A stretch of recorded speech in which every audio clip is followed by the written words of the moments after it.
Acá tenemos la respuesta simpática, ¿no? La respuesta simpática al control nervioso del sistema cardíaco, del corazón como tal. Por ejemplo, el simpático puede aumentar los latidos de 70, como le dije, hasta 200, 250, y eso ustedes lo van a ver fácil, compatible con la vida que ustedes lo van a ver cuando sean pacientes con taquiarritmia. Los flúter auriculares llegan a 350, y he visto pacientes con 250, no, he visto con 220. Y una locura. Después me puede ver el latido, así que de hecho se salta en la desesperación del paciente, porque está pero el corazón en la boca, prácticamente. Hay que ir a Roma y quemarlo. Hay que hacer una cardiografía fácil, hay que hacer una cardiografía. Pero no sé. Claro, y en situaciones fisiológicas no vas a latir a 250. Estoy corriendo la cardiografía, 120, 130, por ahí. 250 se depende de una situación patológica. Pero el simpático te lleva a eso y tiene una razón. Porque si el paciente tiene por ejemplo, un flúor auricular, como yo un poco más a patología, porque ustedes van a ir a fisiopatología propia. En el flúor auricular hay un sistema de reentrada. El nodo sinusal estimula, genera un potencial de acción para que comience a irle el potencial es un viaje del nodo sinusal al nodo AB, hace hit y red Purkinje, y de esa manera despolarice todo el corazón. ¿Qué pasa en estas arritmias, en estas taquiarritmias auriculares, como la fibrilación y el flúor? Hay múltiples focos de despolarización. Ya no es solo uno solo, el nodo sinusal, sino que hay otros más. Entonces despolariza uno, despolariza otro, despolariza uno, despolariza otro. Entonces imagínense cómo está. Es complejo tratar eso, por eso es que ahora se hace ablación de la fibrilación y también se hace ablación en flúor. Como el nodo sinusal, ahorita vamos a llegar a eso, como el nodo sinusal se encuentra en la salida ahí por la aurícula derecha, se va y como que se cauteriza esa zona. Se hace ablación para quemar esos focos ectópicos distintos al nodo sinusal. ¿Te das cuenta? Porque el nodo sinusal debería ser el que comanda, ¿no? Mandar 60 latidos por minuto, pero tienes no solamente ese foco, tienes otro foco más, otros 60 más, y te tienes 120. Y así, y desordenados, ¿no? No es de que sean ordenados, porque uno a un ritmo está terminando y el otro está comenzando. Imagínense ese descontrol eléctrico en el corazón, que va a generar no una contracción ordenada, sino una contracción desordenada. Normalmente el nodo sinusal comienza la despolarización del corazón, pero de manera ordenada, porque es algo fisiológico. Pero si yo tengo varios puntos, se desordena. Y si se desordena, chicos, ¿qué tipo de flujo creen que pueda generar un latido desorganizado? Flujo turbulento, totalmente turbulento. Y ese flujo turbulento lo que va a generar es un trombo, ¿no? Y ese trombo lo que va a ir es al cerebro y va a producir un ACP. Por eso que normalmente cuando uno tiene un paciente que tiene estos ritmos de fibrilación o de flúor, uno tiene que hacerle ecocardio y fijarse en las aurículas si tiene por ahí un trombo, ¿no? Tiene que fijarse en las aurículas un trombo. ¿Por qué? Porque cuando tú le quieres hacer cardiografía a tu paciente que viene con 250, imagínate un paciente emergente con 250, le sacas el electro que vas a aprender a leer flúor. Todo el ojo bicho que tengo está en condiciones, de todo el ojo bicho que tengo que desfibrilarlo. Es la verdad. Si está hemodinámicamente estable, lo desfibrilo. Es lo ideal. Es lo ideal, porque farmacológicamente también se puede lograr. Pero si el paciente no tiene está inestable hemodinámicamente, farmacológicamente va a ser más complejo una respuesta. Ahí vida o muerte, tienes que quemarlo, como le decimos, tienes que desfibrilarlo. Más que tienes que desfibrilarlo. Cardiovertir. La palabra correcta es cardiovertir, no desfibrilar, es cardiovertir. Las arritmias se cardiovierten, el paro se desfibrila. O sea, estaba empleando una cuando tenemos arritmias, lo que hacemos es cardiovertir. Porque estoy tratando de revertir un ritmo anómalo a un ritmo sinusal. Cardioversión eléctrica. Cuando yo tengo un paro, lo que trato es desfibrilar.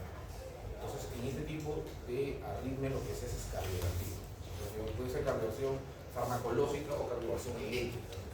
Entonces, imagínense que viene un paciente con 250, inestable hemodinámicamente, con presión de 8,4. Beso electrofluter, los bichos de peor de cardiovertir, agarro ya al enfermero, trágame el equipo, lo pongo, ¡pum! Lo equilibrio. Imagínense el corazón que está latiendo 250, cuando tú lo cardioviertes, el corazón es como que le metes una cachetada al corazón y el corazón se para y comienza a bombear como debe. Y cuando bombea como debe, un trombo, por ejemplo, en la orilla, ¡boom! En ese momento mismo que hiciste la cardiovascular, el trombo va hacia la cabecita. Y claro, les empates del problema, ¿no?, con tu cardioversión, lo viste a ritmo sinusal, pero a costa de que tenía un trombo en la aurícula y el trombo viajó al cerebro y una ACV mortal. Se puede morir o va a quedar hemipléjico todo su vida. Por eso es que es delicado. Generalmente se tiene en las emergencias, en los traumachos decentes, no en puente tierra, un ecocardio. Un ecocardio que va a hacer cardioversión eléctrica y un ecocardio que evalúa las 4 cavidades, ¿no? No hay trombo, todo bien, ¡pum! Lo queda. Está segurito que no hay ningún trombo. Porque esa es como una descarga del corazón para que, digamos, se reinicie, ¿no? Es una reseteada del corazón. Esa reseteada hace que se genere un flujo turbulento. Ese flujo turbulento hace que se genere un trombo, ¿no? Entonces, de eso es lo importante que hay que saber con respecto a la regulación del sistema nervioso a nivel cardiovascular, del corazón, prácticamente, ¿no? Entonces, igual le decía yo que el simpático no solo aumenta la frecuencia cardíaca, o sea, cronotropo positivo, sino también la fuerza de contracción, o sea, ionotropo positivo o inotropo positivo, inotropo positivo, aumenta el gasto cardíaco y puede llevar el gasto cardíaco hasta 2 o 3 veces más. Entonces, es una función que puede ser el simpático. ¿Y por qué lo hace? ¿Y cómo lo hace? Y eso depende de 2 cosas importantes. La primera es de que son 2 tipos de tejidos distintos, como les dije al inicio. Una cosa es el tejido especializado, el tejido que tenemos en los marcapasos, nodo sinusal y nodo AB. Acá quiero que estén todos atentos porque acá entendiendo este cuadro, y yo creo que lo demás va a ser más sencillo. Los 2 tipos de tejidos que tenemos son parecidos, pero tienen elementos distintos. Ustedes ven acá, tenemos 2 nodos, de los 4 nodos, incluyendo las de His y la red de Purkinje. Estos son tal vez los más importantes, ¿no? El nodo sinusal, que es el marcapaso primario, el nodo AB, que es el marcapaso secundario, y solamente está la red de Purkinje, ¿no? Y si lo vemos de esta manera, tenemos acá músculo auricular y músculo auricular. ¿En qué se diferencia? En quienes generan la corriente. Miren para este lado de acá. Vamos solamente, primero vamos a buscar lo normal, que es el músculo, digamos, lo común, ¿no? El músculo ventricular y el músculo auricular. ¿Quiénes generan esa energía? Canales iónicos. Músculo ventricular y músculo auricular. Ambos están generados por canales iónicos. Canal de sodio, canal de calcio y canal de potasio. O sea, ese movimiento iónico de esos electrolitos genera esa energía o esa corriente eléctrica, para que se entienda. Esa corriente eléctrica se genera en el ventrículo y en la aurícula a través de canales iónicos, ¿no? ¿Se acuerdan de su clase? Probablemente en la primera clase de función 1, cuando hablaban de potencial de acción. Y ese potencial de acción inicia con la primera fase, que es la de polarización, la fase 0, con la entrada de sodio. Después una zona de meseta con la entrada de calcio. Y finalmente con la salida de potasio. Listo, ahí está. Ese es el músculo ventricular y el músculo auricular. Listo, todos los nodos son un tejido especial. Miren el nodo sinusal. Canal iónico de calcio. ¿Alguien lo conoce ese mismo? Canal iónico de potasio. Y tiene un canal especial. Es un canal eléctrico de sodio. Es un canal especial. Y si ustedes se dan cuenta, en el nodo AB también es lo mismo. Canal de calcio, canal de potasio, un canal eléctrico de sodio. Que es un canal sodio, sino también potasio.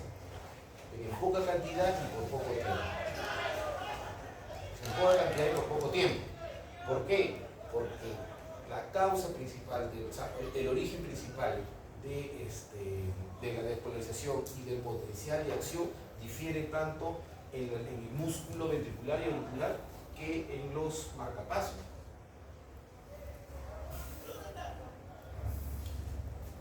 Jesús, ¿quién inicia, en tu criterio, cuál de estos canales inicia la despolarización en el músculo ventricular?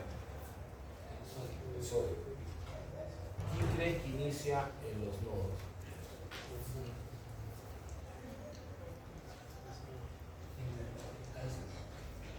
El eléctrico. Lo que pasa es que está en forma de importancia. El eléctrico comienza levemente, no logra generar un potencial de acción, pero sí inicia la despolarización. Quien logra hacer el potencial de acción y despolarizar el ion de calcio. Si la pregunta es, porque es una pregunta recientada, frecuente, una pregunta recientada, ¿quién es el responsable de la despolarización o del potencial de acción de una fibra, perdón, del músculo del nodo sinusal, o sea,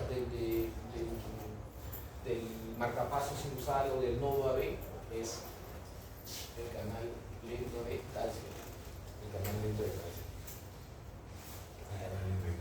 O el canal iónico de calcio, como se quiera llamar. Hay varios tipos de canales de calcio. ¿Ya? Con que sepan que es el canal de calcio es suficiente, porque eso es lo que difiere. El músculo auricular y el músculo ventricular, el principal ion que despolariza es el sodio, su canal es rápido el sodio. Mientras que en los marcapasos el principal ion que despolariza es el calcio. Es el calcio.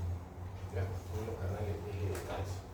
Por si acaso, y eso lo vamos a ver en una gráfica. ¿Por qué? Porque cuando veamos las fases de las fases de despolarización del músculo ventricular y auricular versus la fase de despolarización de los nodos de los marcapasos son totalmente distintas. Una despolarización normal de cualquier célula, ya sea célula nerviosa o del músculo, ¿tiene cuántas fases? Fase 0, fase 1, fase 2, fase 3 y fase 4. ¿Cierto? Son 5 fases. 0, 1, 2, 3 y 4, ¿cierto? Fase 0, ¿cuál es, Luna? Es cuando, dependiendo de... No me acuerdo bien. No lo guardo. ¿Quién se acuerda cuál es la fase 0? Despolarización, muy bien, doctor. La fase 0 es despolarización. Si ustedes se dan cuenta que vamos a poner un gráfico, la fase 0, vamos a poner el gráfico.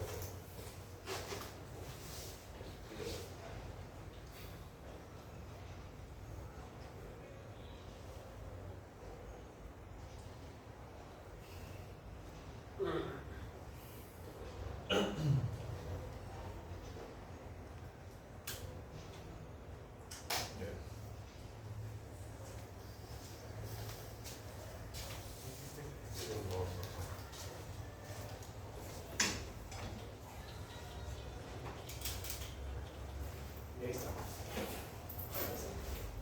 Esta es la fase 0. Es la fase de despolarización.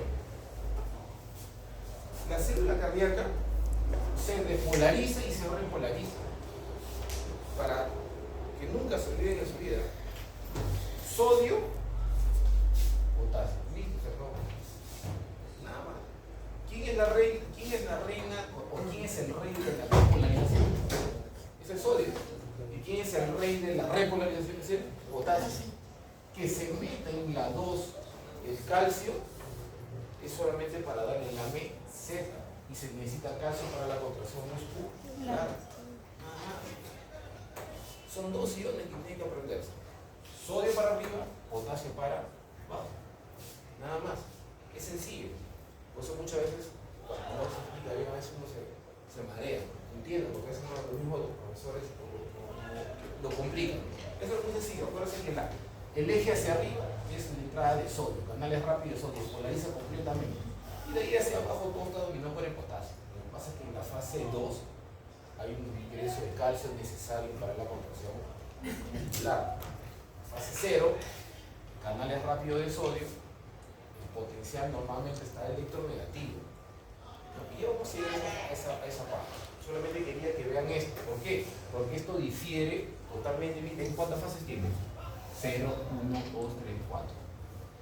5 fases, ¿cierto? Contando eso. Pero miren la diferencia del potencial de acción en una célula de nodo. Miren. Otra gráfica totalmente distinta, ¿no? Porque tiene solamente 3 fases. Pregunta de examen. Eso es una pregunta de examen, que tienen que saber. La despolarización de la célula miocárdica, lo voy a repetir, la despolarización de la célula miocárdica tiene 5 fases: fase 0, fase 1, fase 3, fase 4. Y la despolarización de la célula de los marcapasos tiene solamente 3 fases. Tiene 3 fases. 1, 2 y 3. O 1, 2 y 3, en la fase 4.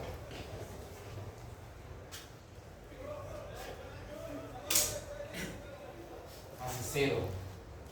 Y la fase 3. ¿De quién depende la fase 3? Bien, esa es la idea. Sencillo. Del potasio. Esto depende del potasio. ¿De quién crees que depende la fase 4? Es un poco más complejo lo que estoy preguntando. ¿El canal lento de cáncer? ¿De canales lentos de ¿Cáncer? calcio? Magnesio. No hemos hablado nunca de magnesio, hemos hablado de canales de... Entonces el sodio. El sodio. Potasio.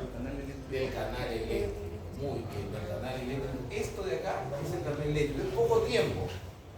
Miren, de menos 60 lo lleva a menos 40, hasta su umbral nada más, el canal eléctrico. Eso es momentáneo nada más. ¿Para qué? Para que aquí entre quién. ¿Quién entra? Calcio. Canal eléctrico de sodio, todo por cuenta del calcio. Entrada de calcio. Entrada de calcio. Entrada de calcio. Entrada de calcio. Esta pequeña muesca lo hace ese canal eléctrico muy particular que tiene, solamente lo tienen que las células especializadas como de los nodos. Este canal eléctrico no lo tiene el músculo miocárdico, por ejemplo. No lo tiene. El músculo como tal no lo tiene solamente los nodos. ¿Por qué? Porque ese canal eléctrico permite que constantemente se esté iniciando una despolarización. No depende de nadie, solito va generando, porque imagínense que no tengamos ese estímulo para que se despolarice el nodo. Repito, 3 fases. Fase 0. O fase 4. Fase 4. Lo vuelvo a repetir. Fase 4. Fase 0, ¿por qué? Porque siempre la fase 0 es la despolarización. La fase 0 es porque fase de despolarización. ¿Ya? Fase 3 es porque es dominio del potasio, ¿no? Lo único que tienen que acordarse, que es un poco difícil, que esto se llama fase 4 y que depende del canal eléctrico de sodio. Nada más. Todo lo que sube o es que despolariza o es sodio o es calcio. Si es una fibra muscular contráctil, sodio. Pero si es una célula del nodo, una célula especializada, ya no es sodio, sino es calcio. Y abajo, la otra fase, todo lo que baja siempre es el potasio y es la fase 3. ¿Listo? Entonces, ¿se entendió eso? La diferencia, ¿no? La diferencia. Todo se debe a esto. El nodo central comienza a polarizarse porque tiene esto, ese canalcito especial eléctrico, que solito se va, es como una llama, ¿no? Se va a despolarizar por solito, sin necesidad de nadie. Inicia, pero no es que lo despolariza, sino que lo lleva hasta el umbral. O sea, lo empuja hasta el umbral. Es como que yo y a Jesús lo estoy empujando a Ludwig, ¿no? Poco a poco, ¿no? Poco a poco, los dos están con gorrito. Los dos están con gorro, ya es sospechoso. El título le empujo poco a poco, ¿no? Por mí lo meto en una licuadora y salgo un nuevo serio. Me manda a la NASA. Pero bueno. Entonces, es un empujoncito que tiene las células del nodo, ¿no? Las células distinto a una célula miocárdica. ¿Se entendió eso? Ahí no participa para nada el sodio. No, Nada. nada, y esa es pregunta de recién dado. Lo que tú me has dicho es una pregunta de recién dado. Y ese error que todo el mundo se va a dejar. Porque confunden una célula miocárdica, o sea, una célula muscular, con una célula de nodo. En la célula, lo que ha hecho el doctor es lo que probablemente iba a preguntar. No participa el sodio. El canal rápido de sodio no participa. Ojo, canal rápido de sodio, pero si te ponen el canal eléctrico de sodio, sí, el canal eléctrico de sodio tiene es un IF. Es un IF. Un siglo es IF. Ahí está. Ahí está. Aquí está el IF. Nada, en nunca participa el sodio, el canal rápido de sodio. Dicho eso, entonces nos vamos a pasear, ¿no? ¿Entendieron eso? Ya entendieron de toda la electrofisiología. Eso es electrofisiología. Esas dos cosas, esos dos potenciales de acción es electrofisiología, nada más. Entender que el corazón tiene ese automatismo particular y que ese automatismo particular comienza con el potencial de acción y ese potencial de acción se inicia en las células del marcapaso porque tienen otro tipo de despolarización distinta a las células miocárdicas, es entender electrofisiología. El que va a ser cardiólogo se va a acordar eso cuando te lo estoy explicando ahorita, cuando te debe colocar un marcapaso, por ejemplo. Y ahorita vamos a llegar a eso. Entonces, listo. Habíamos dicho entonces que el simpático estimula todo para aumentar la frecuencia, la fuerza de contracción, aumentar el gasto cardíaco, etc. Mientras que el parasimpático lo que hace es disminuir los latidos. Muchas veces, como yo decía, voy a interrumpir el latido cardíaco durante unos segundos. Siento que se me paró el corazón. Es una sensación. Sin embargo, siempre hay una escapada del simpático, porque no puede dejar de latir el corazón. No puede dejar de latir el corazón. Y comienza a latir entre 20 y 40. Dice que la estimulación vagal intensa puede disminuir la fuerza de contracción del músculo cardíaco hasta un 20 y 30%. Entonces, si lo vemos ahí, propiedades eléctricas, diferentes tejidos cardíacos, ahí vemos, por ejemplo, en el nodo sinusal marcapaso primario disminuye el efecto colinérgico, o sea, el parasimpático que hace. El parasimpático que hace sobre el nodo disminuye el ritmo, disminuye la velocidad de conducción. Parasimpático. Sobre el nodo AB disminuye el ritmo y la velocidad de conducción. Sobre el músculo cardíaco, el parasimpático que hace efecto escaso. El parasimpático. Y sobre el músculo vestibular, efecto escaso. Por eso que el parasimpático actúa principalmente bajando ritmo y velocidad de conducción y no fuerza contráctil. Bueno, pero hay que votar. Nuevamente está acá. El parasimpático disminuye frecuencia y ritmo, pero el efecto sobre la fuerza contráctil que es en el músculo ventricular y auricular es muy escaso. A diferencia del simpático que sí hace todo, ¿no? Aumenta ritmo, velocidad y aumenta contractilidad. Aquí está. El simpático ¿qué hace? Aumenta velocidad, ritmo y aumenta la fuerza de contracción. Tanto en el núcleo auricular como en el núcleo ventricular. Esta es la diferencia. Entonces, como yo le decía ya, avanzando poco a poco, es de que tenemos el control en la médula oblonga, bulbo raquídeo, se basa en el sistema nervioso autónomo. Tenemos neuronas parasimpáticas mediadas por el nervio vago en realidad. El parasimpático está mediado por el nervio vago, décimo par craneal, como neurotransmisor la acetilcolina. Mientras que las neuronas simpáticas, su neurotransmisor ya conocido son los neurotransmisores noradrenérgicos, principalmente la noradrenalina, y los receptores en los tejidos que son los receptores adrenérgicos. En el corazón o en el sistema cardiovascular tenemos varios receptores adrenérgicos. El principal en el corazón son los beta 1, receptores beta 1, pero también tenemos beta 2 y tenemos alfa 1 en los vasos sanguíneos. Por favor, repasen los receptores adrenérgicos. Creo que en la clase anterior ahí he puesto una lista de receptores adrenérgicos, a nivel cardiovascular. Me repasan los receptores beta 1, los receptores alfa 1 y los beta 2. O sea, en realidad, todos los que actúan en el sistema cardiovascular, que son esos, en realidad son esos, beta 1, alfa 1 y beta 2. Son prácticamente tres. ¿No? Y del parasimpático, acetilcolina con sus receptores muscarínicos. La acetilcolina actúa sobre sus receptores muscarínicos, M2 y M3. M2 y M3. Puedo que pregunte M1 y M2 y M3. Listo, entonces primero vamos a la fibra parasimpática. Nervio vago, acetilcolina.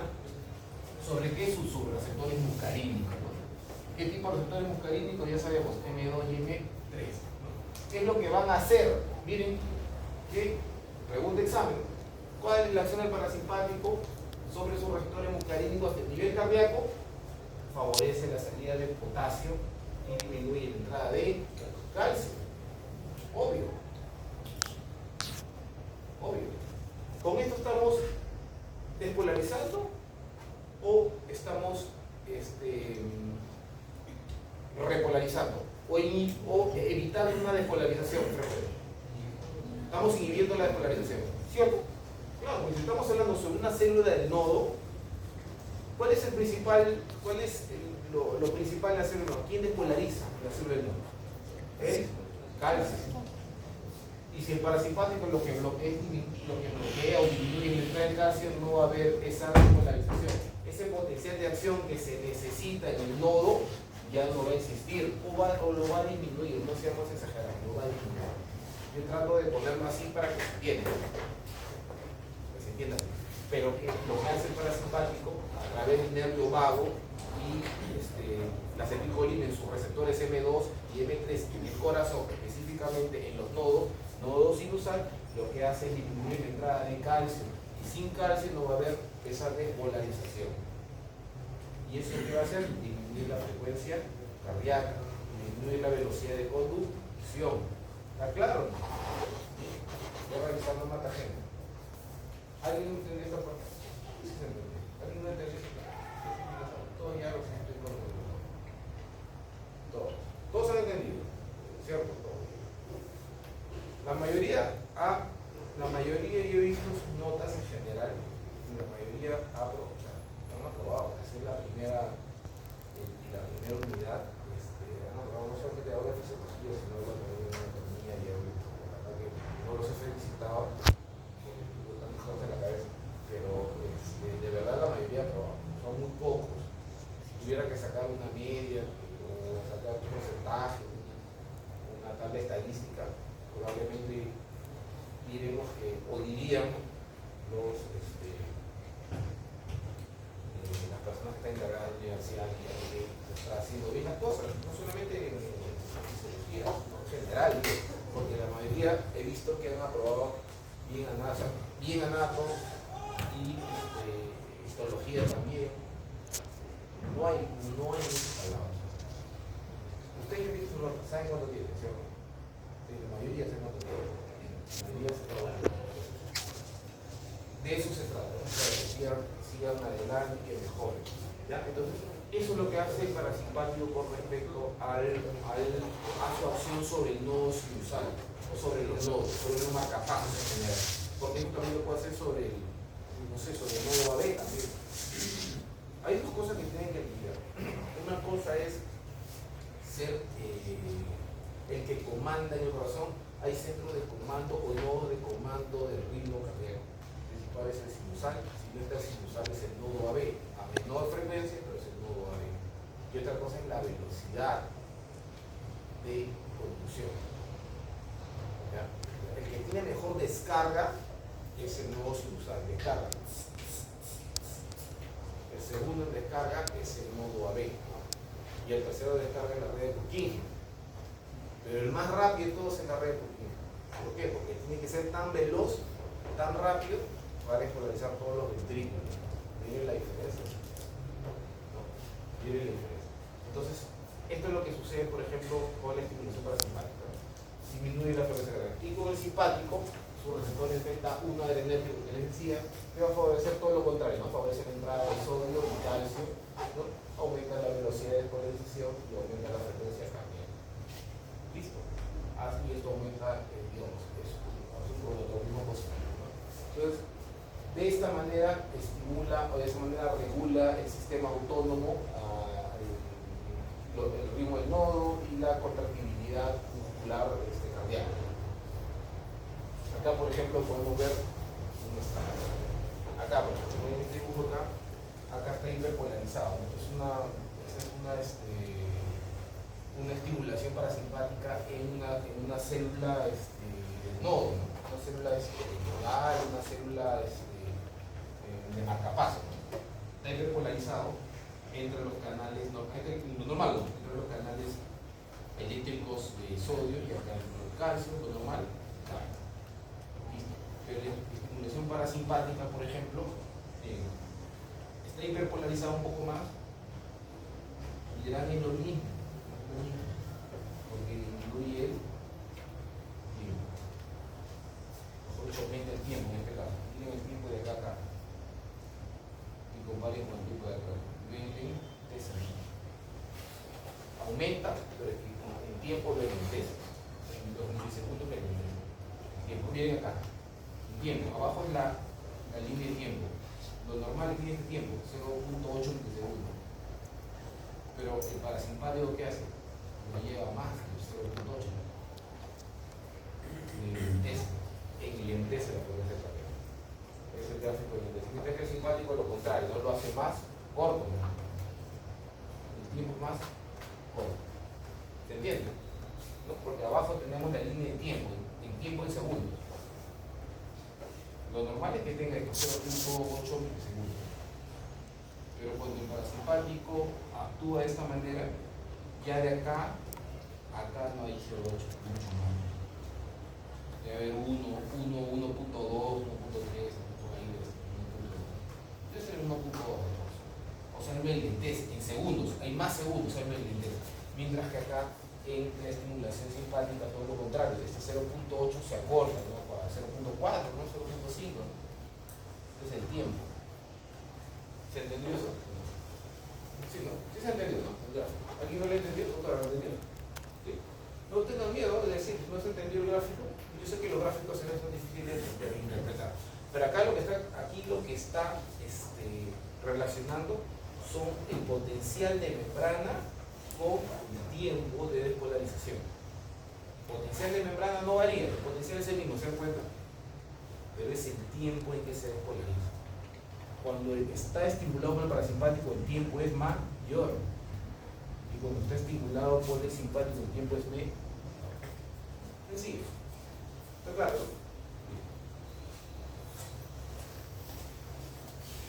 Ok. Eso vamos a revisar los tiempos. Entonces, vamos acá primero, antes de ir para allá, vamos al gráfico.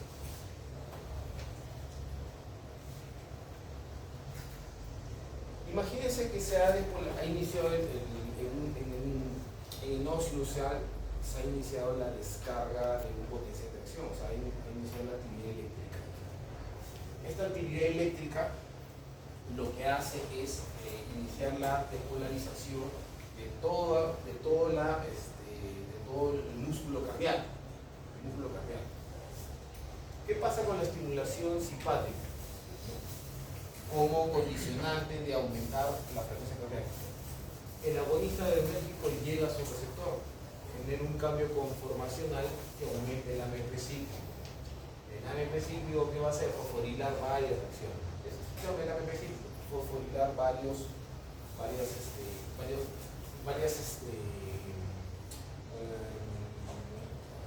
proteínas, actividades metabólicas, y claro, fosforilar. En este caso, por ejemplo, fosforilar acá a un canal dependiente de calcio. ¿Para qué? Para que ingrese calcio. Neurotransmisor, por ejemplo, noradrenalina, cambio proporcional, se produjo AMP cíclico, ¿no? Y por intermedio de la adenilatociclasa se encarga de fosforilar varias acciones metabólicas. Dentro de eso, fosforila pues, el canal dependiente de calcio, es un canal C de calcio, se ubica la troponina C, el canal de calcio, el canal T, perdón, el canal T de calcio. Y lo de fosforilar permite que ingrese más calcio. Una vez que ingrese el calcio, esa acción de fosforilar y que ingrese el calcio favorece que el retículo sarcoplásmico libere más calcio. Entonces, ¿qué es lo que ha logrado la agonista del enérgico? Y el AMP cíclico fosforilando todos estos puntos metabólicos. ¿Qué es lo que ha logrado? Inundar, ¿no?, el citoplasma de la célula cardíaca con calcio. Eso es lo que ha logrado. Ha metido calcio y encima esa fosforilada lo que ha logrado es que el retículo sarcoplásmico, que es rico en calcio, libere más calcio. Entonces el calcio aumenta, ¿no?, aumenta en el citoplasma. ¿Para qué necesitas calcio? Para que el calcio se una a la troponina C, ¿no?, y unido a la troponina C haga que haya esa liberación de las fibras de actina y miosina para la contracción muscular. Una vez, y se acorta la fibra, ¿no?, por eso se contrae. Una vez que se agota esa contracción, el calcio nuevamente se vuelve a guardar. Se vuelve a guardar. Todo esto es estimulado por los agonistas adrenérgicos o por el sistema simpático.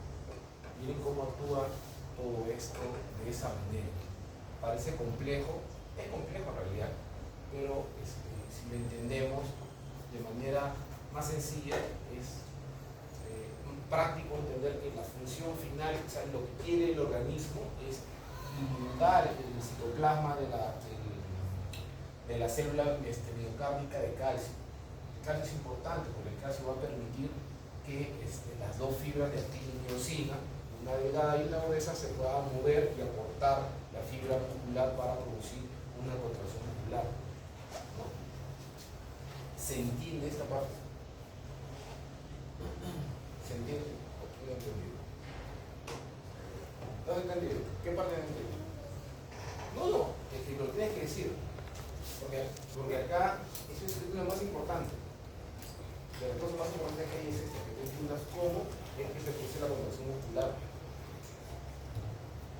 La contracción muscular se debe a que ingresa calcio. Yo te puedo preguntar cuál es del citoplasma, cuál es la organela que tiene más cantidad de calcio. Es el retículo sarcoplásmico.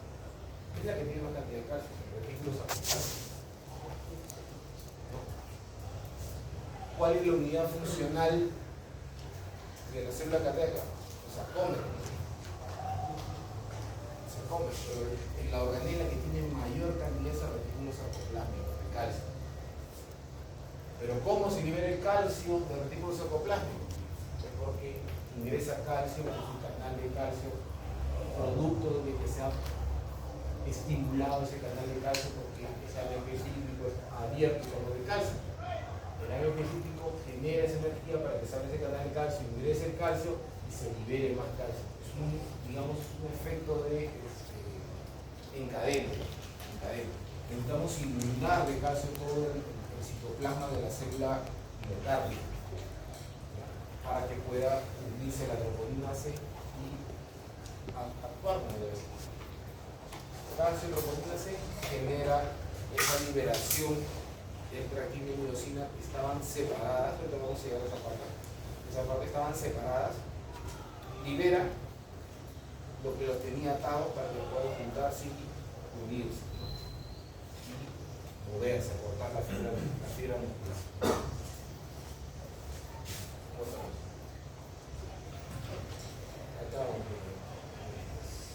Aquí está. Ahora se entender mejor. Aquí está. Listo, nos quedamos. Yo creo que sí se entendió que lo que busca el cuerpo es inundar el citoplasma de calcio, ¿cierto? El problema es de cómo se produce la contracción muscular. La troponina, ¿no?, la tropomiosina, que impide que la cabeza de la miosina se funde con la actina. Actina, miosina. No se puede juntar porque está la tropomiosina. Aquí está la troponina esperando aquí al calcio. El calcio ingresa, acá se une a la troponina y libera esta barrera para que la cabeza de la miosina se junte con la actina y genere la contracción. Mírenlo acá. El calcio se junta a la troponina. 3. La tropomiosina se desplaza. Una vez que se junta la tropomiosina se desplaza, logrando que la cabeza de la miosina se junte con la actina. O sea, lo que mantenía separado. O sea, es como, a ver, nuevamente voy a poner este ejemplo. Yo sé que a ustedes les gusta ese ejemplo, de repente a la doctora no le gusta. Es como que sea actina y miosina, ¿no? Y en el medio está este criollo, que es la tropomiosina. O sea, criollo es la tropomiosina, ¿no? ¿Ya? Criollo es la tropomiosina. Listo. Para que ellos conversen, pues, ¿no? Hagan vida social, hay que sacar a criollo de ahí, ¿no? Pero para sacar a criollo de ahí no lo mueve nadie, pues, ¿no? Tiene que venir la doctora. ¿Cómo se llama usted? Diana. Tiana. Tiene que venir Tiana y decirle, criollo, ¿me puedes invitar un café? Se lo lleva, ¿no? Se lo lleva. Entonces ellos ya pueden ahí entablar conversación. Es lo mismo, como si la doctora fuera el calcio, se junta con criollo que es la troponina y se va, se lo lleva, se va, listo, y se quedan ellos dos, la actina y la miosina, a hacer actividad. Listo, entonces eso es sencillo. Listo, el primer punto es aumentan la concentración de calcio en el citosol. Segundo punto, el calcio se une a la troponina. Tercer punto, el complejo troponina-calcio arrastra la tropomiosina lejos de la unión de la actina-miosina. El cuarto punto, la miosina se une a los filamentos de actina y completa el golpe activo, ¿no? Listo, se mueve el filamento de actina y eso es lo que genera la contracción muscular. ¿Cómo se inició todo esto, doctores? Por la entrada de calcio, ¿cierto? La entrada de calcio. ¿Y quién ha logrado la entrada de calcio? El potencial de acción. El potencial de acción que ha generado el nodo sinusal, ¿cierto? Llega un punto en que entra el calcio en la célula, ¿cierto? Es en la fase, si es una célula del nodo, en la fase 0. Si es una célula miocárdica, como estamos viendo acá, ¿no? Es en la fase 2. Entra el calcio. En la fase 2 que entra el calcio, ingresa. Se puede contraer el músculo cardíaco. Porque acá lo interesante es ver cómo una actividad eléctrica logra mover el músculo cardíaco. Cómo la actividad eléctrica autómata del corazón, específicamente de los nodos, hace que el músculo cardíaco se contrae. Porque una cosa que yo me he dado cuenta es que los alumnos siempre entienden, algunos pueden entender bien la contracción, ¿no? Que el calcio se une a la troponina, la tropomiosina se mueve y que hay actina miosina. Listo, esa es la contracción. Pero lo que no se puede a veces relacionar es eso con el potencial de acción. ¿Dónde queda el potencial de acción por un lado y por otro lado la contracción muscular? Y es uno consecuencia del otro. El calcio que ingresa acá es debido al potencial de acción ha hecho que el calcio ingrese. Ya sea en la fase que sea, en la fase 2 o en la fase 0, si es una célula de nodo sinusal, ¿no? Ingresa calcio. Pero como estamos hablando de contracción muscular, estamos hablando de fibras musculares. Este es un claro ejemplo de la fibra muscular del corazón. Entonces sería en la fase 2, en la fase 2. ¿Se entendió eso, no? Se entendió. O sea, no son dos eventos separados, ¿ya? Son un solo evento. La actividad eléctrica comienza en los marcapasos del corazón, con un potencial de acción. Ese potencial de acción lo que hace es transmitirse desde las aurículas hasta los dos ventrículos. Se despolariza por completo. Y eso que genera una contracción rítmica y simétrica del corazón. No podríamos tener por un lado el ventrículo izquierdo y por otro lado se contrae el ventrículo derecho. O por un lado las aurículas y por otro lado los ventrículos. O sea, nos moriríamos. Eso es lo que pasa, por ejemplo, cuando tienes arritmias ventriculares, ¿no? O tienes, por ejemplo, bloqueos cardíacos de alto grado, en los cuales tienes un ritmo auricular y un ritmo ventricular. O sea, tu corazón está así.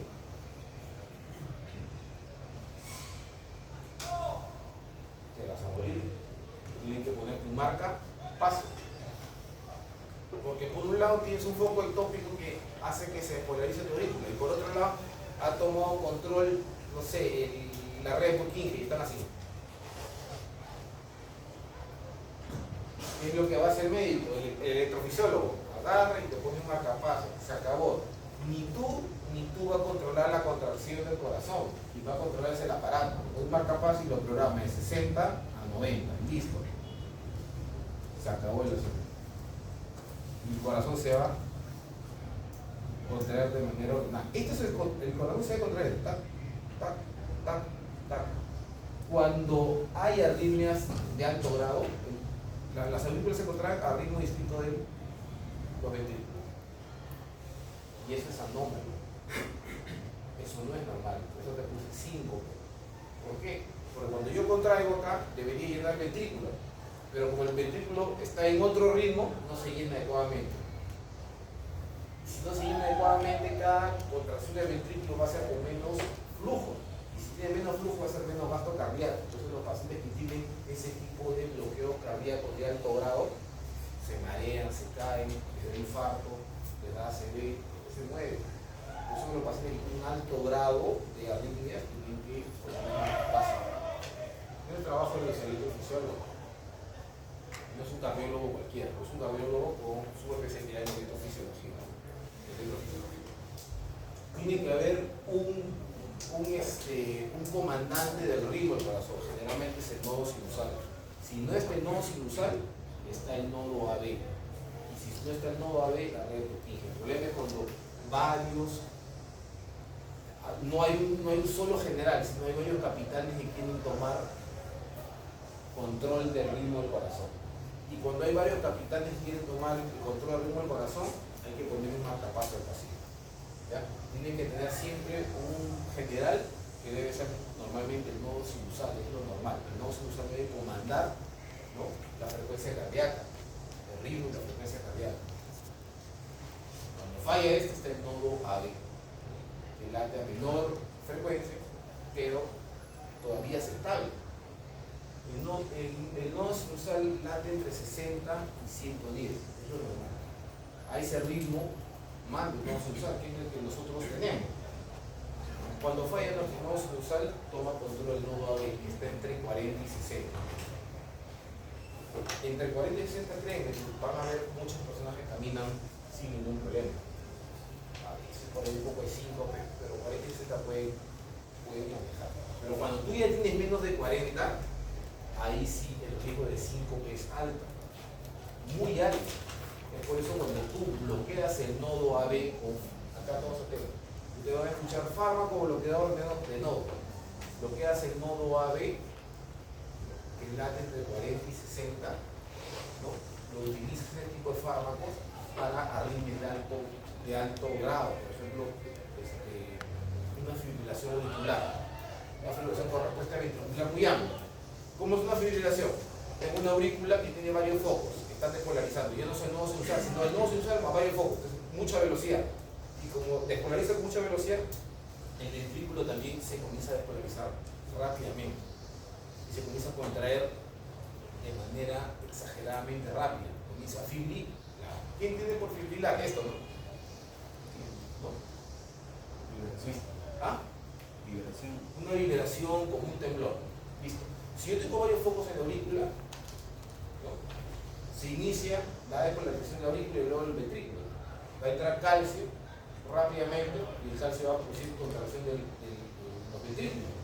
Pero como está entrando cada rato y de manera desorganizada, el ventrículo va a comenzar no a contraerse de manera adecuada, sino a fibrilar, como a convulsionar. ¿Listo? Algo así. Entonces, ¿qué se cae en el paciente?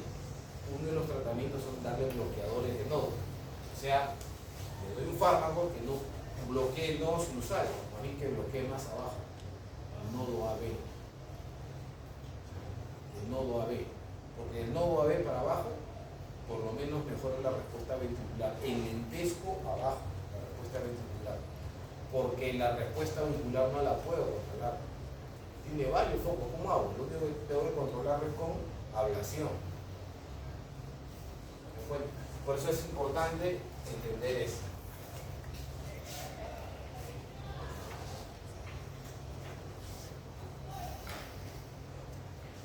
Entonces, esto es lo que estábamos hablando hace un rato del acoplamiento muscular, así que ya lo voy a pasar de manera más rápida, ¿no? Los potenciales de acción se propagan hacia el interior de la fibra muscular cardíaca a lo largo de las membranas y estos túbulos. Esas son las imaginaciones que tienen el sarcolema, ¿no? El sarcolema es la membrana plasmática de la célula cardíaca. Sarcolema, sarcoplasma. El sarcoplasma es el citoplasma de la célula cardíaca. Y el sarcolema es la membrana de la célula cardíaca. Lo que pasa es que tiene un nombre particular, a veces no se confunde. Sarcolema es la membrana plasmática de la célula miocardio.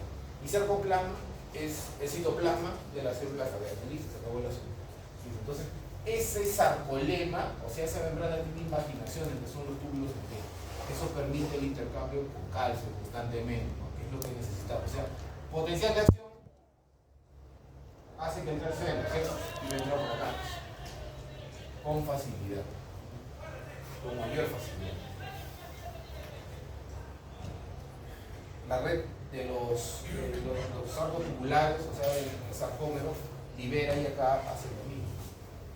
El movimiento del filamento muscular, como mencionamos la línea Z, ¿no? Que se mueve para cortar o relajar la contracción muscular. ¿Ya?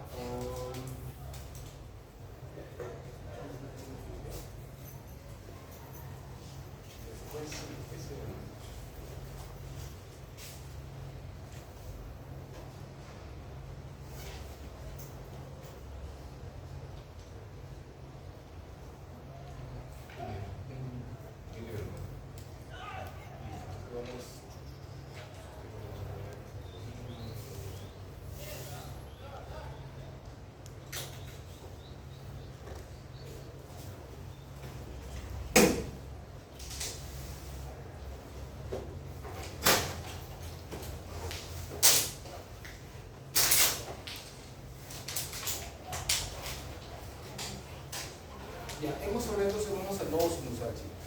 Entonces, hemos hablado del nodo sinusal, de la particularidad que tiene el nodo sinusal de ser totalmente automatizado, ¿no? Que es el que genera el potencial de acción y el que inicia la despolarización de todos los ventrículos, de toda la actividad eléctrica del corazón, ¿no? Y si podemos ver ahí, miren por ejemplo las tres fibras intermediales que tiene el nodo sinusal, tiene tres fibras, ¿no? Tiene una fibra más a la izquierda, una fibra medial y una fibra lateral, derecha, si quieren llamarlo así. Es un nombre bastante particular. Pero la fibra central más o menos va a 0.03 segundos, un enlentecimiento de 0.03 segundos.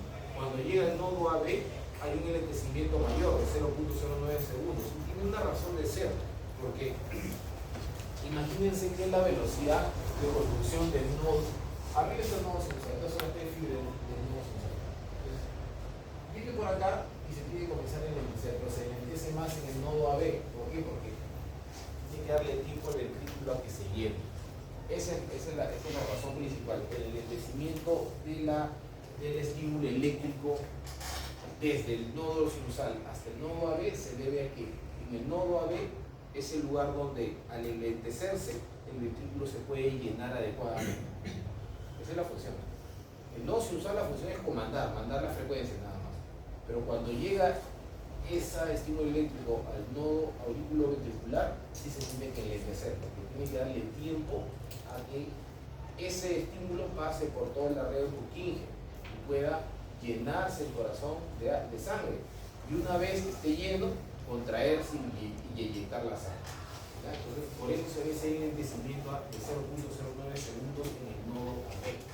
Si dan cuenta, es el mayor enlentecimiento que hay. ¿Ya? Es el mayor enlentecimiento.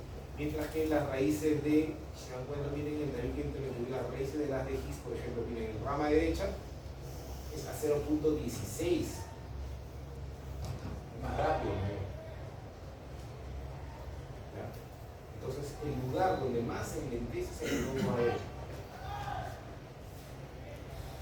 Esta es la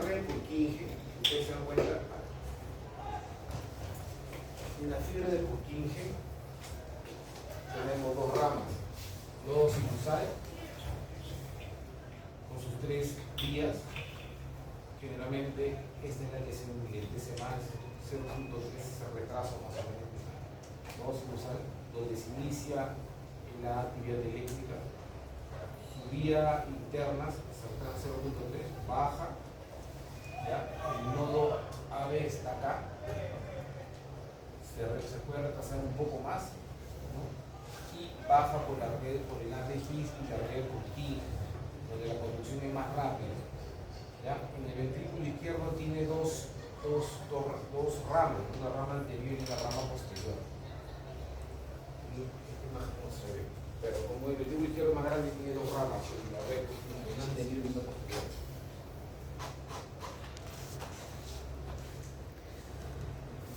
Entonces la red Purkinje son fibras muy grandes, es de las mayores fibras en las células musculares, transmiten potencial de acción a velocidad de 1.5 hasta 4 metros por segundo, 6 veces mayor al del músculo ventricular y 150 veces mayor que alguna fibra del nodo AB, ¿no? Por eso es que tenemos que determinar de una manera, y miren el gráfico abajo, velocidad de conducción. Miren la velocidad de conducción en el nodo sinusal, 0.5. La velocidad de conducción en el nodo AB, 0.05. ¿No? Puede ser hasta 0.1 y 0.05. Acá me parece que solamente han puesto el valor alto. Pero como hay un retraso, debe ser de 0.01 a 0.05. Pero miren la red del sistema Purkinje, a 4, es mucho más rápido. Entonces, el sistema de conducción del corazón tiene esta particularidad. Se enlentece en el nodo AB, pero en la red Purkinje se acelere más rápido, porque tiene que despolarizar todos los ventrículos. Es por eso que yo les decía, cuando tenemos un paciente con una arritmia cardíaca con respuesta ventricular alta, ¿qué significa? Por ahí se puede entender. Normalmente van a ver esta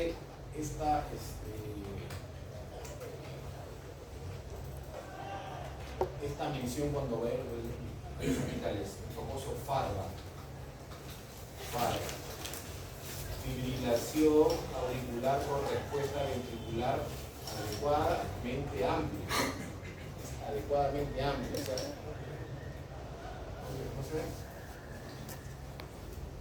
Fibrilación auricular permanente. La clasificación de fibrilación auricular es de reciente diagnóstico, de nodo, toda una clasificación. Es por tiempo. Menos de un mes, menos de un año y permanente. ¿Qué es eso? Que el paciente está en fibrilación toda su vida y va a morir en fibrilación. ¿No? La diferencia es que eso se llama FARC-C, fibrilación auricular con respuesta ventricular controlada.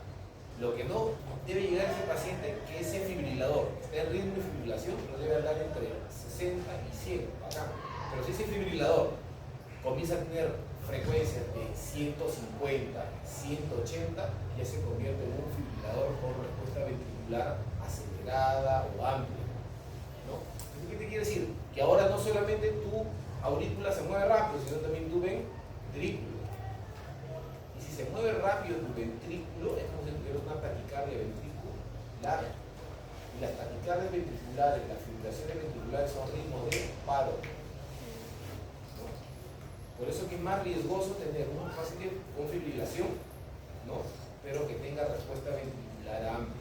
Y como eso es riesgoso, se entendió esa parte, ¿cierto? Listo. Puedo tener mi aurícula que se contrae a mucha velocidad porque es un fibrilador. Siempre está así, el fibrilador anda así como su aurícula, así. Es más, ustedes cuando veamos el electrocardiograma van a ver que en el electrocardiograma lo que representa a la aurícula es la onda P. Y en el fibrilador no tiene onda P, sino tiene ondas F. Porque como tiene varios focos, ¿listo? Pero cuando el paciente fibrilador se descompensa y su ventrículo comienza a latir rápido, ¿no? Ese ventrículo latiendo rápido no está lleno completamente de sangre. Va a enviar menos volumen a los tejidos. Puede haber infarto, puede haber falla cardíaca, puede haber un ACV, el paciente se puede morir. Es por esa razón que dentro del tratamiento dentro del tratamiento de la fibrilación se le da bloqueadores de nodo. Yo lo bloqueo acá, le doy fármacos que bloqueen el nodo AB. Porque si yo bloqueo acá, disminuye la frecuencia acá. No me importa si arriba está fibrilando. Lo que importa es que abajo no fibrile. Entonces le doy un fármaco que bloquee el nodo AB. Beta bloqueadores, por ejemplo. Calcio antagonista. Lo llamamos bloqueadores del nodo. Bloquean el nodo AB. Retrasan más la conducción. Y con eso le doy tiempo al ventrículo a que se llene. Y en cada latido bote más sangre.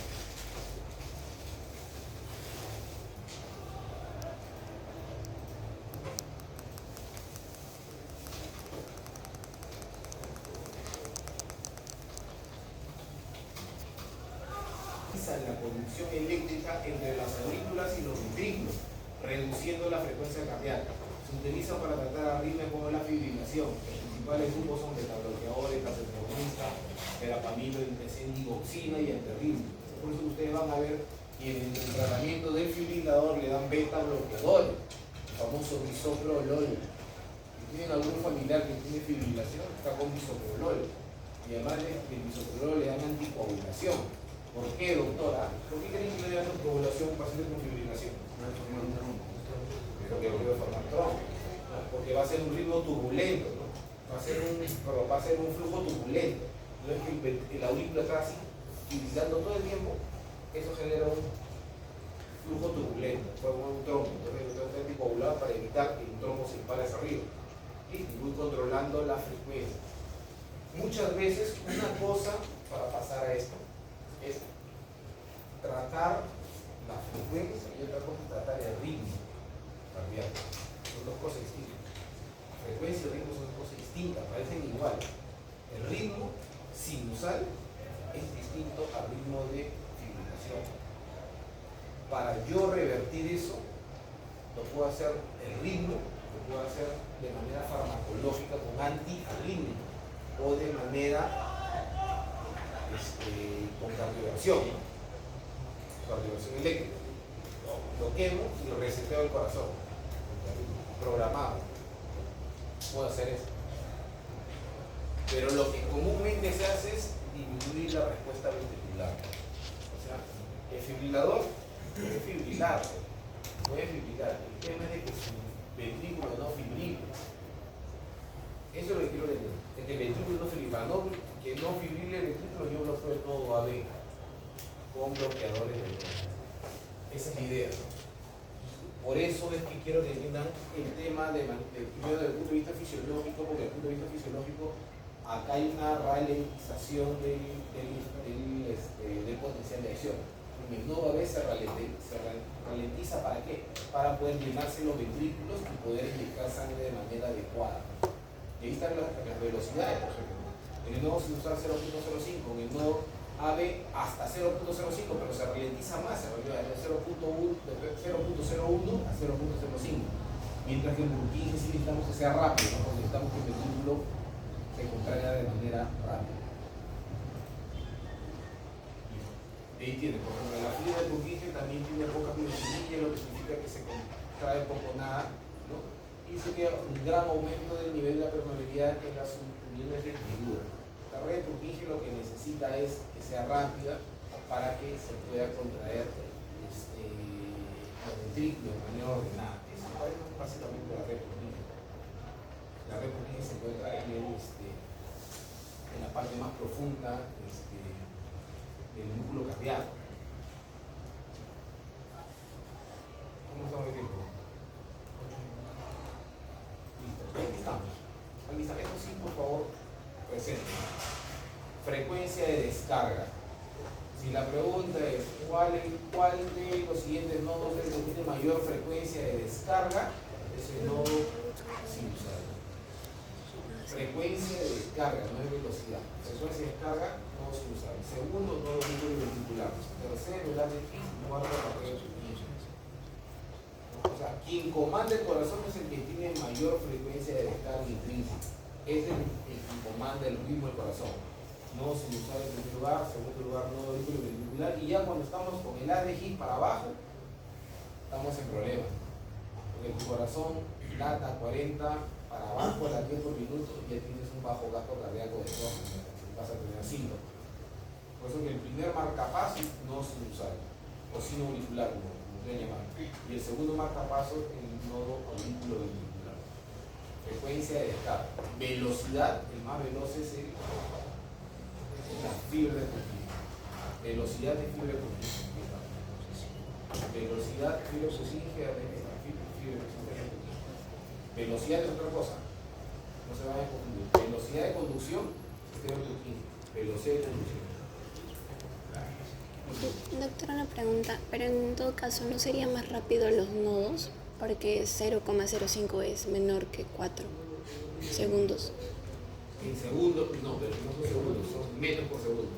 Lo guían de metros por segundo. Metros por segundo. Más rápido la réplica.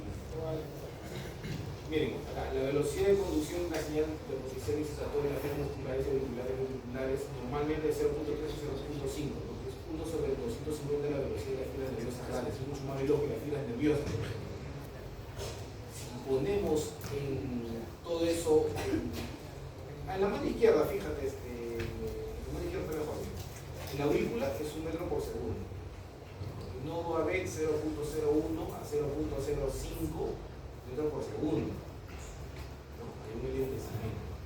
O sea, lo que avance en un segundo, o sea, la unidad es el segundo. ¿Entiendes? La unidad, el tiempo es el segundo. Mejor dicho para que entiendan.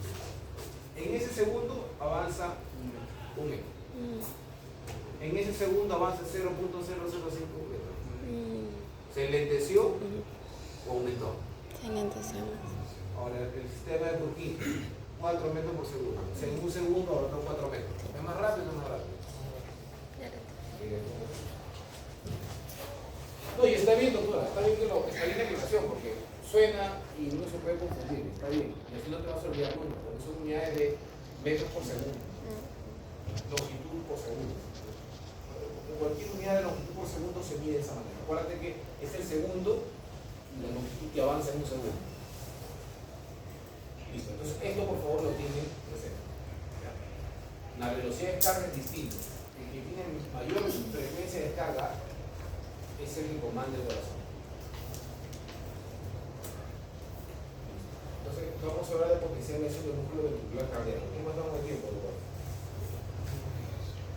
5 minutos. Listo. Ahí están las 5 fases, ¿no? 4 comenzando desde la fase 1. Son 5 en realidad. La fase 0 es la fase de despolarización, donde se abren los canales de sueños activados por ventaja. Es una despolarización rápida, ¿no?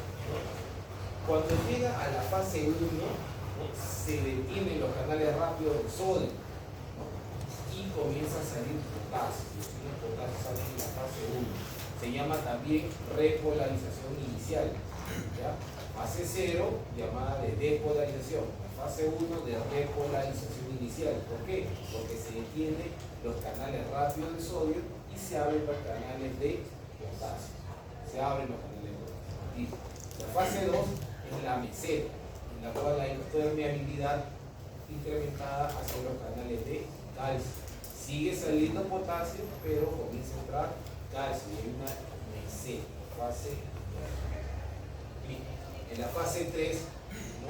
Ahí sí hay llamada también reproducción rápida, en la cual se cerraron ya los canales de calcio, ¿no? Y los canales de potasio lento se abren ya a plenitud, ¿no?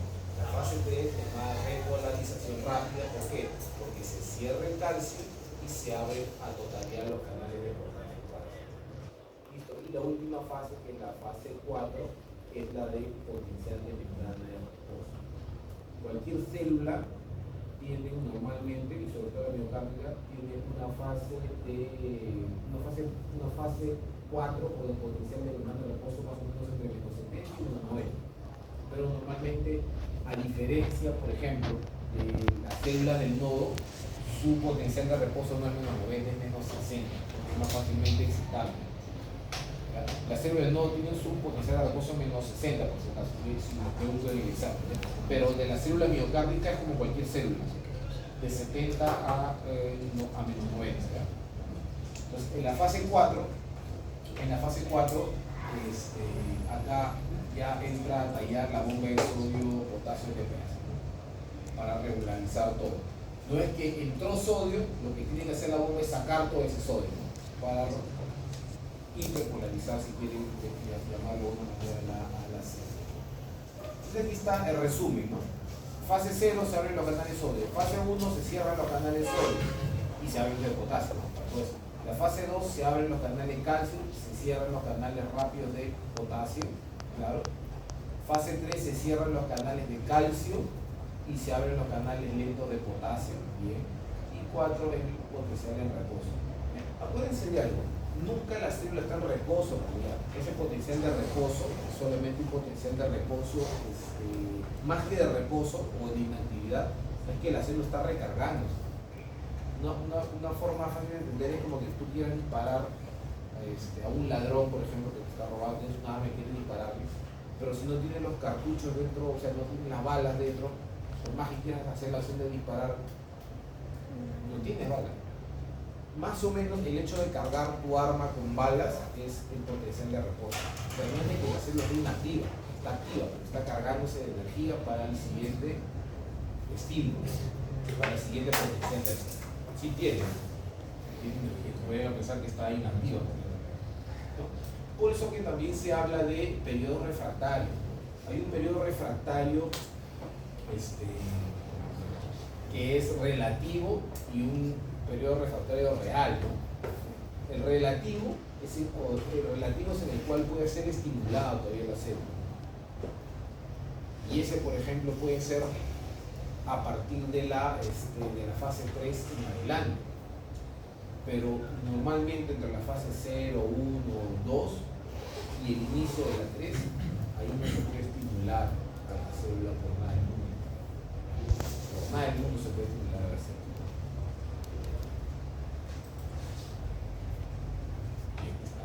Aquí está el periodo refractario absoluto que vendría a ser acá. Y vamos a hablar, el periodo refractario absoluto es todo esto azul, ¿no? ¿Por qué, doctor? Porque no puedo estimular a una célula cuando está recién despolarizando. Acá no puedo estimularla otra vez. Acá absolutamente no se puede estimular. Pero sí puedo estimularla cuando ya se está volviendo electronegativa. Acuérdense una cosa, despolarización es volverse electropositivo. Y repolarización es volverse electronegativo. En todo esto que está pintado, fase 0, fase 1, fase 0, fase 1 y fase 2, y el inicio de la fase 3, en realidad, este dibujo no incluye, es el inicio de la fase 3, es un periodo refractario absoluto. Absoluto, porque todavía está despolarizada. No puedo a una célula despolarizada seguir despolarizando. Pero sin embargo, cuando comienza a caer la curva, en la fase final de la 3 y la 4, sí puedo nuevamente estimular, lo que se llama periodo refractario relativo. Aquí sí puedo estimular, acá no. Acá no. Puede ser pregunta. Diferenciar entre lo que es periodo refractario absoluto y relativo. Como concepto muy sencillo. El absoluto refractario es que no lo puedo estimular por nada. Por nada. No es por nada. No me fastidie. Quiero ver mi novela, no me fastidie. Así venga que no me interesa, quiero ver mi novela. Quiero ver Pensamiento de Guerra, no me fastidie. Bueno, no quiero comerlo. No me moleste. Absoluto. No puedo ver algo más importante para criollo que ver esto es guerra. Pues. No hay nada importante. Así venga su amigo con dos chelas, así venga ¿cómo se llama? Steven con dos amigas, ¿no? Él quiere ver de guerra, quiere verlo a, ¿cómo se llama? A Mario Hart, no sé cómo se llama. Él quiere ver eso. No hay algo que lo estimule que salga de su casa, no hay nada. Pero sin embargo, si lo agarran al criollo llegando de la universidad, algo que no le importa mucho, ya salió de la universidad cansado y su amigo le hizo para echar allá, estimularlo, totalmente estimularlo. Eso es más o menos periodo refractario absoluto y relativo.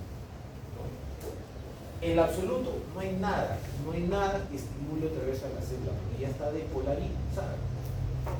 No está despolarizada en la fase 0, recontra despolarizada. En la fase 1 todavía está despolarizada. ¿Por qué digo que está despolarizada? ¿Por qué? ¿Por qué más? ¿Por qué digo que está despolarizada? Está volviendo positivo. Muy bien, eso es. Una célula está despolarizada cuando cambia su polaridad. Normalmente en reposo es electronegativa. Cuando ella se vuelve electropositiva, más 1, más 2, más 3, más 20, ya está despolarizada. ¿Y acá está despolarizado o no? Claro. Acá está despolarizado o no? Claro.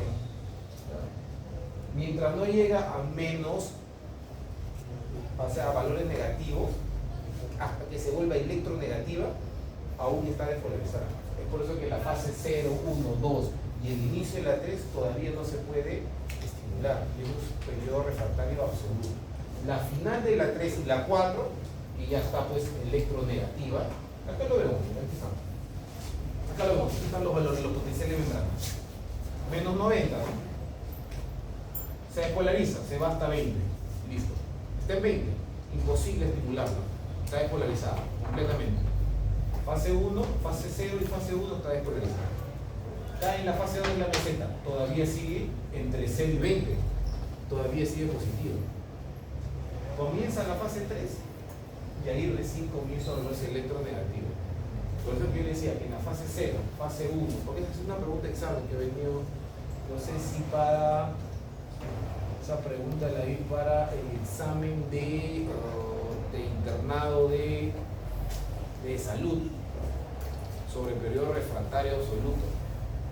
Y te decían qué fases incluyen el periodo refractario absoluto. O sea, en qué momento yo no puedo estimular más a la célula cardíaca, a la célula muscular cardíaca. Nunca fase 1, nunca fase 0, nunca fase 1. La fase 2 tampoco, que sigue positivo, no hay gente entrando cáncer, ¿no? Está yendo positivo. Imposible. La fase 2 es imposible. Y el inicio de la fase 3. Recién la fase final 3 y la fase 4 sí es un periodo refractario relativo, ahí sí lo puede estimular. Puede venir otro potencial de acción.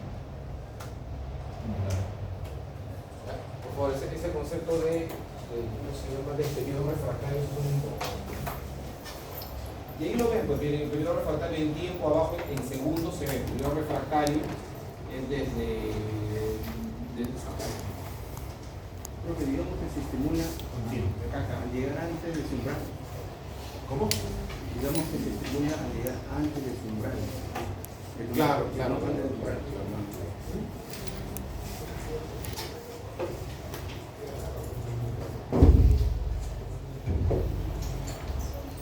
Y entonces, mire, periodo refractario absoluto, intervalo en tiempo durante el cual un impulso cardíaco normal no puede reexcitar una zona ya excitada por el músculo cardíaco. Ya les empleé y hacer.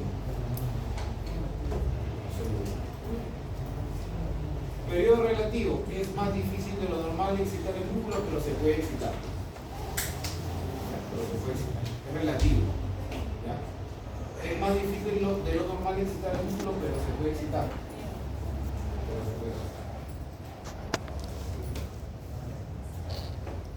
Listo, ¿qué contamos? Ya, chicos, justo que estamos terminando para avanzar el programa. El martes vamos a terminar virtual, tiene que estar todos porque voy a terminar el otro programa. Voy a hacer presión arterial y gasto cardíaco, que es lo que falta para el examen de la próxima semana. ¿Ya? La próxima semana va a entrar solamente lo que se ha dictado, de las unidades 1 y de las unidades 2. Primero les voy a tomar un examen corto de, creo que es la nota de unidad 2, ¿ya? Pero igual les va a servir porque van a estudiar para el examen de parcial. O sea,